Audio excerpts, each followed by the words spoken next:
नमस्कार, मेरा नाम है राज के वर्मा और आप देख रहे हैं रिपोर्टर जी। दोस्तों, गाजियाबाद से डबल खबर आ रही है। एक तरफ घर फ्लैट खरीदने वालों के लिए राहत, तो दूसरी तरफ किसानों के लिए झटका, क्योंकि इस बार सर्कल रेट नहीं बढ़ाया गया। अब आप सोच रहे होंगे सर्कल रेट क्या होता है और इससे इतना बवाल क्यों। तो चलिए आसान भाषा में समझते हैं पूरी कहानी। गाजियाबाद में पिछले कुछ सालों से प्रॉपर्टी के दाम आसमान छू रहे हैं। खासतौर पर जीडीए की टाउनशिप और फ्लैट वाले इलाकों में 2 BHK लेना मतलब EMI की पूरी जिंदगी गिरवी रख दो।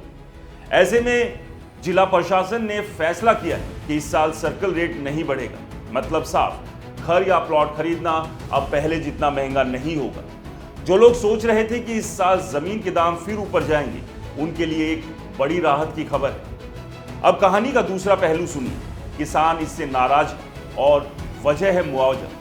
किसान चाहते हैं कि कृषि भूमि का सर्कल रेट 50% तक बढ़ाया जाए, क्योंकि जिले में कई प्राइवेट और सरकारी प्रोजेक्ट्स आने वाले हैं। मतलब जमीन का अधिग्रहण होना तय है। ऐसे में अगर सर्कल रेट बढ़ जाता है तो उन्हें ज्यादा मुआवजा मिलता है, लेकिन अब जब रेट वही रहेगा तो किसानों को नुकसान होगा।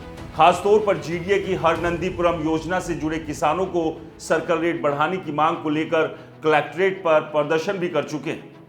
अब बताते हैं इस मुद्दे पर प्रशासन का क्या कहना है। गाजियाबाद में पिछले कुछ महीनों में बेनामों की संख्या घटी है। मतलब लोग अब पहले जितनी जमीन नहीं खरीद रहे। अगर ऐसे समय में रेट और बढ़ा दिया गया तो खरीदार और पीछे हट जाएगा। इससे राजस्व पर असर पड़ेगा और मिडिल क्लास के लिए घर लेना और मुश्किल हो जाएगा। इसलिए फैसला लिया गया है कि इस साल सर्कल रेट में कोई बढ़ोतरी नहीं की जाएगी। अब सिर्फ रेट नहीं, कुछ नियम भी लागू किए गए।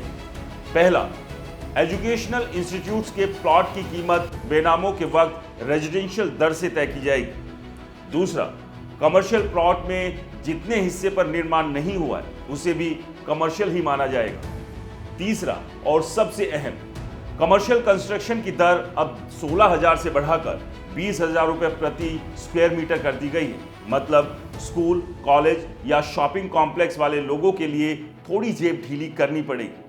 तो कुल मिलाकर गाजियाबाद में मिडिल क्लास को राहत मिली है, लेकिन किसानों का गुस्सा बढ़ गया है। एक तरफ सरकार चाहती है कि खरीदार बाजार में टिके रहे, तो दूसरी तरफ किसान चाहते हैं कि उनका हक बढ़े। दोस्तों, अब देखना यह होगा कि आने वाले महीनों में यह फैसला रियल एस्टेट मार्केट पर कैसा असर डालता है। क्या वाकई खरीदार लौटेंगे या किसान फिर सड़कों पर उतरेंगे?